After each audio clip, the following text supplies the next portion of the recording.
Tollywood star hero power star Pawan Kalyan గారు ప్రస్తుతం 3 సినిమాల్లో నటిస్తున్నారు. మరోవైపు రాజకీయాల్లో బిజీగా ఉన్నారు. సినిమాలకు గ్యాప్ ఇచ్చి పూర్తిగా రాజకీయ ప్రచారంలో బిజీగా గడుపుతున్నారు పవన్ కళ్యాణ్ గారు.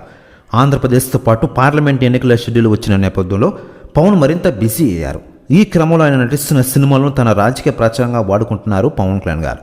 ఇప్పుడు హరీష్ శంకర్ దర్శకత్వంలో రూపొందుతున్న ఉస్తాద్ భగత్ సింగ్ సినిమా నుంచి సర్ప్రైజింగ్ ట్వీట్ వచ్చింది. 2 రోజులుగా దీనికి సంబంధించిన ట్వీట్ గురించి సోషల్ మీడియాలో ప్రచారం జరుగుతోంది. దర్శకుడు హరీష్ శంకర్ ఈ చిత్రాన్ని వెల్లడించారు. ఈ మూవీ నుంచి గ్లిమ్స్ రాబోతున్నారు.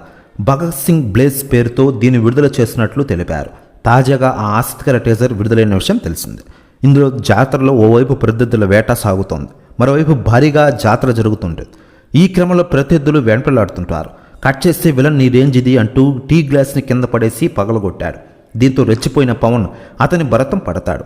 ప్రత్యర్థులకు చుక్కలు చూపించాడు. తనదైన యాక్షన్తో రెచ్చిపోయాడు పవన్. అందరికీ వార్నింగ్ ఇచ్చి హల్చల్ చేశాడు.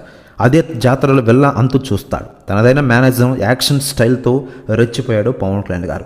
ఇక ఇలా ఉంటే ఈ గ్లిమ్స్పై మరోవైపు సెలబ్రిటీలు స్పందిస్తూ ఉండగా తాజాగా డైరెక్టర్ బోయపాటి శ్రీను గారు స్పందించారట. ఆయన మాట్లాడుతూ పవన్ కళ్యాణ్ గారి లేటెస్ట్ ఉస్తాద్ గ్లిమ్స్ని చూశాను, అదిరిపోయింది, అసలు మైండ్ బ్లోయింగ్ అంతే. ఈసారి టాలీవుడ్ అల్లాడిపోతుంది. ఇలాంటి ఆలోచన నాకెందుకు రాలేదు అంటారట బోయపాటి శ్రీను గారు. ప్రస్తుతం న్యూస్ కూడా తెగ వైరల్ అవుతోంది ఇండస్ట్రీలో. ఇకపోతే ఈ మూవీలో శ్రీలీల హీరోయిన్గా నటిస్తుండడం విశేషం. మైత్రి మూవీ మేకర్స్ నిర్మిస్తున్న ఈ మూవీని వచ్చేడాది విడుదల చేసే అవకాశాలు గట్టిగా ఉన్నాయి. గబ్బర్ సింగ్ తర్వాత పవన్ హరీష్ల కాంబోలో వస్తున్న సినిమా కావడంతో దీనిపై భారీ అంచనాలు ఉన్నాయి.